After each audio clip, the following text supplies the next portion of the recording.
અમદાવાદના વાસણા બેરેજના 4 દરવાજા ખોલવામાં આવ્યા છે। વાસણા બેરેજનું લેવલ 125 ફૂટ કરવામાં આવ્યું તો સાબરમતી રિવરફ્રન્ટ ખાલી કરાવવામાં આવ્યો છે। રોડ પરથી પાણી ન ઓસરતા નિર્ણય લેવામાં આવ્યો છે। તો સતત વરસાદ વરસી રહ્યો છે ત્યારે બીજી તરફ અમદાવાદ વાસણા બેરેજના જે 4 દરવાજા છે તે ખોલવામાં આવ્યા છે। વાસણા બેરેજનું લેવલ 125 ફૂટ કરવામાં આવ્યું છે। સાબરમતી રિવરફ્રન્ટ ખાલી કરાવાયો છે। રોડ પરથી પાણી ન ઓસરતા મહત્વનો નિર્ણય લેવામાં આવ્યો છે। તો સતત વરસાદી માહોલ વરસવાને કારણે બીજી તરફ રોડ રસ્તા પરથી પાણી ઓસરી નથી રહ્યા। સંવાદદાતા પ્રણવ અમારી સાથે જોડાઈ ગયા છે। પ્રણવ, વાસણા બેરેજના જે દરવાજા છે તે ખોલવામાં આવ્યા છે, આખરે શા માટે આ નિર્ણય લેવામાં આવ્યો છે? કોમલે કહી શકાય જે રીતે અમદાવાદ શહેરમાં છેલ્લા 48 કલાકથી જે વરસાદી માહોલ છે તેના કારણે અમદાવાદ શહેરના મોટા ભાગના જે વિસ્તારો છે તે પાણીમાં ગરકાવ થયા છે। પૂર્વ વિસ્તારની તો બેહાલ સ્થિતિ બની છે અને ઘરો સુધી પાણી છે તે ઘૂસી ગયા છે। ત્યારે મહાનગરપાલિકા અને સિંચાઈ વિભાગે નિર્ણય લીધો છે અને સાથે જ ઉપરવાસમાં પણ સતત પાણીની આવક થઈ રહી છે સંત સરોવર ડેમ અને ધરોઈ ડેમ તરફથી। ત્યારે સાબરમતી નદીનું જે લેવલ છે, રિવરફ્રન્ટનું લેવલ છે તે સંપૂર્ણ રીતે ડાઉન કરી દેવામાં આવ્યું છે। ગઈકાલે પણ 7 જેટલા દરવાજા ઓપન કરાયા હતા અને આજે પણ વહેલી સવારથી જ 4 દરવાજા ખોલીને જે કહી શકાય કે 3000 ક્યુસેક પાણી સાબરમતી નદીમાં છોડવામાં આવી રહ્યું છે। કારણ કે જો આ પાણી છોડવામાં ન આવે, આ બેરેજમાંથી પાણી ન છૂટે તો અમદાવાદ શહેરમાંથી પાણી ના ઓસરે। તેના જ કારણે એક મહત્વપૂર્ણ નિર્ણય લેવાયો છે અને સાબરમતી જે રિવરફ્રન્ટ છે તેને ખાલી કરવાની હાલ સૂચના આપી દેવામાં આવી છે, જેના કારણે જે પાણી હાલ અત્યારે જે ભરાઈ રહ્યા છે તે પાણી ઝડપથી ઓસરે।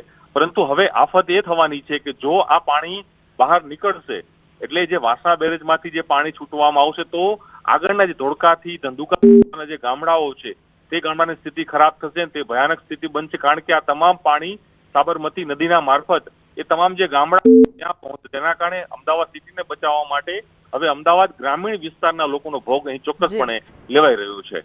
જે પ્રણવ, સમગ્ર માહિતી બદલ આપનો આભાર। અમદાવાદ શહેરના કેટલાક વિસ્તારોને બાદ કરતા વરસાદે વિરામ લીધો છે, છતાં ઘણા વિસ્તારો હજુ પણ જળબંબાકારની સ્થિતિ જોવા મળી રહી છે। અમદાવાદના ઓઢવ વિસ્તારની વાત કરીએ તો ઓઢવ સર્કલ રિંગ રોડ પર જબરદસ્ત પાણી ભરાઈ ગયા છે। ભારે ટ્રાફિક જામ જોવા મળ્યો છે। રોડ પર પાણી હોવાથી 1 કલાકથી વાહનો ફસાઈ ગયા છે। નજીવો વરસાદ પડતા અહીં પાણી ભરાઈ ગયા છે। વાહન ચાલકો અને રાહદારીઓ વરસાદી અને કેમિકલના પાણીમાં પસાર થવા માટે મજબૂર બન્યા છે।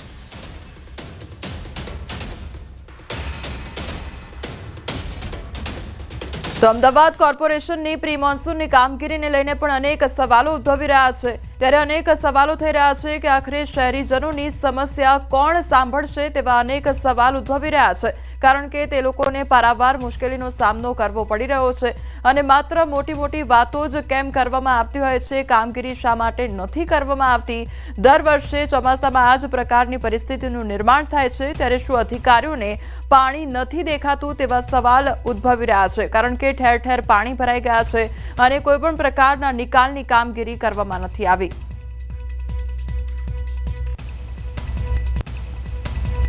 અમદાવાદમાં સવારથી જ વરસાદી વાતાવરણ હતું અને એકાએક ધોધમાર વરસાદ વરસતા અમદાવાદના પૂર્વ વિસ્તારના અનેક વિસ્તારો જે છે કે જે પાણીમાં ગરકાવ થયા છે।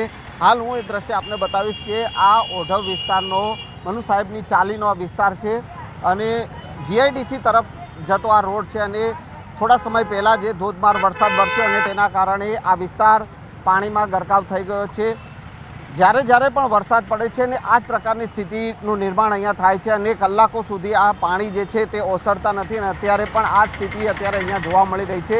જે લોકો અહીંયા રહેતા હોય છે તેઓએ આ પાણીમાંથી જ પસાર થઈને આવવાની ફરજ પડી રહી છે, અવર જવર કરવાની ફરજ પડી રહી છે। રાહદારીઓ હોય, વાહન ચાલકો હોય, તમામ લોકો જે છે તે આ જ પ્રકારે પાણીમાં પસાર થઈને અવર જવર કરવાની ફરજ પડતી હોય છે। પાણીના નિકાલની કોઈ પણ પ્રકારની વ્યવસ્થા નથી અને અમદાવાદ મ્યુનિસિપલ કોર્પોરેશનનો પ્રી મોન્સૂન પ્લાન જ્યારે પણ વરસાદ પડે છે અને નજીવો વરસાદ પડે છે ત્યારે આ જ પ્રકારે પ્રી મોન્સૂન પ્લાન ધોવાઈ જતો નજરે પડે છે। કેમેરામેન પંકજ મકવાણા સાથે સંજય ટાંક, ન્યૂઝ 18 ગુજરાતી, ઓઢવ। અમદાવાદમાં કેટલાક વિસ્તારોને બાદ કરતા વરસાદે વિરામ લીધો છે, છતાં ઘણા વિસ્તારો હજુ પણ જળબંબાકાર છે। ગઈકાલે પડેલા ભારે વરસાદના પાણી હજુ પણ ઘણા ભાગોમાં ઓસર્યા નથી। ઓઢવ સર્કલ રિંગ રોડ પર જબરદસ્ત જળભરાવને કારણે ભારે ટ્રાફિક જામ જોવા મળ્યો। રોડ પર પાણી હોવાથી 1 કલાકથી વાહનો ફસાયા છે। તો અમદાવાદના ઓઢવ વિસ્તારના દ્રશ્યો સામે આવ્યા છે કે જ્યાં સતત વરસાદ વરસવાને કારણે ઠેર ઠેર પાણી ભરાઈ ગયા છે। પાણી નિકાલની કોઈપણ પ્રકારની વ્યવસ્થા જોવા નથી મળી રહી, તેના કારણે ટ્રાફિક જામના દ્રશ્યો પણ સર્જાયા છે। તો વાહન ચાલકોને વાહન હંકારવામાં પણ મુશ્કેલીનો સામનો કરવો પડી રહ્યો છે। અમદાવાદમાં સતત બીજા દિવસે અનેક વિસ્તારો જળબંબાકાર થયા છે। નિકોલ પાસેના મધુમાલતી આવાસ હજુ પાણીમાં ગરકાવ થયો છે, તો મધુમાલતી આવાસમાં ઘૂંટણસમાં પાણી ભરાઈ ગયા છે। વરસાદના વિરામ બાદ પણ પાણી ઓસર્યા નથી અને હજુ પણ પાણી ભરાયેલા જોવા મળતા સ્થાનિકોને હાલાકીનો સામનો કરવો પડી રહ્યો છે।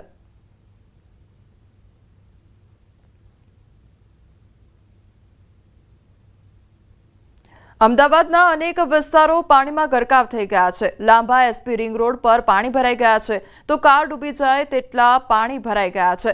તો સતત વરસાદ વરસવાને કારણે ઠેર ઠેર પાણી ભરાઈ ગયા છે। ત્યારે આ દ્રશ્યો પણ સામે આવ્યા છે કે જ્યાં કાર ડૂબી ગઈ હોય તે પ્રકારની પરિસ્થિતિનું નિર્માણ થયું છે, કારણ કે રોડ રસ્તા પર એટલા પાણી ભરાઈ ગયા છે। વાહન ચાલકોને વાહન હંકારવામાં પણ મુશ્કેલીનો સામનો કરવો પડી રહ્યો છે।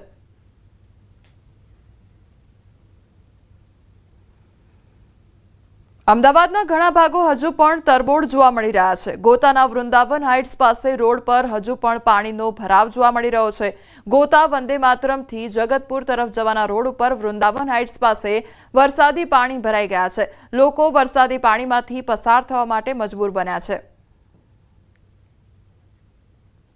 તો અમદાવાદના ગોતા વિસ્તારના દ્રશ્યો સામે આવ્યા છે કે જ્યાં વરસાદ વરસવાને કારણે રોડ રસ્તા પર પાણી ભરાઈ ગયા છે, જેના કારણે રોડ પર વરસાદી પાણી ભરાતા વાહન ચાલકોને હાલાકીનો સામનો કરવાનો વારો આવ્યો છે। તો વૃંદાવન હાઇટ્સ પાસેના આ દ્રશ્યો છે કે જ્યાં આગળ ઠેર ઠેર પાણી ભરાઈ જવાને કારણે લોકોને સમસ્યાનો સામનો કરવો પડી રહ્યો છે। તો 2 દિવસ અમદાવાદ શહેરમાં વરસાદી માહોલ જામ્યો છે।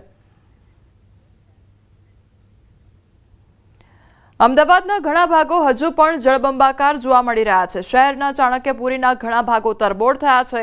ચાણક્યપુરીના રસ્તા બેટમાં ફેરવાઈ ગયા છે, તો રોડ પર હજુ પાણી ભરાયેલા જોવા મળી રહ્યા છે। વાહન ચાલકોને ભારે હાલાકી થઈ રહી છે। વર્ષોથી અહીં પાણી ભરાવાની સમસ્યા છે, તો ICIA ભવનની બાજુમાં જ જળ ભરાવની સમસ્યા સર્જાઈ છે।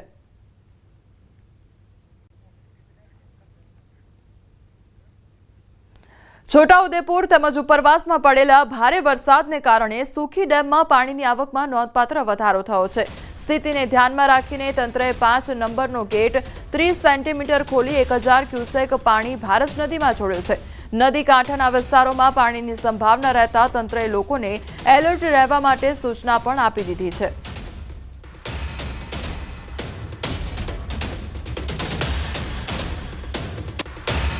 ઉત્તર ગુજરાતની જીવાદોરી સમાન ધરોઈ ડેમમાં વરસાદી પાણીની સારી એવી આવક નોંધાઈ છે। ગત 2 દિવસ દરમિયાન ઉપરવાસમાં સારો વરસાદ થવાના કારણોસર પાણીની જળ સપાટી 617.60 ફૂટ સુધી અને જળ સ્ટોક 83.40% જેટલો નોંધાયેલો છે। હાલમાં પાણીની આવક 1150 ક્યુસેક છે અને ચાલુ મહિનાનું રૂલ લેવલ 618 ફૂટ છે, એટલે કે 618 ફૂટ વટાવ્યા બાદ નદીની અંદર દરવાજાઓ ઓપરેટ કરીને પાણી છોડવામાં આવી શકે છે। ડાઉનસ્ટ્રીમની અંદર હેઠવાસમાં તમામ સાબરમતી નદીના પાણી જે જિલ્લાઓમાં વહન થતું હોય છે એ 7 જિલ્લાઓના કલેક્ટરને પણ આ અંગે જાણ કરવામાં આવેલી છે।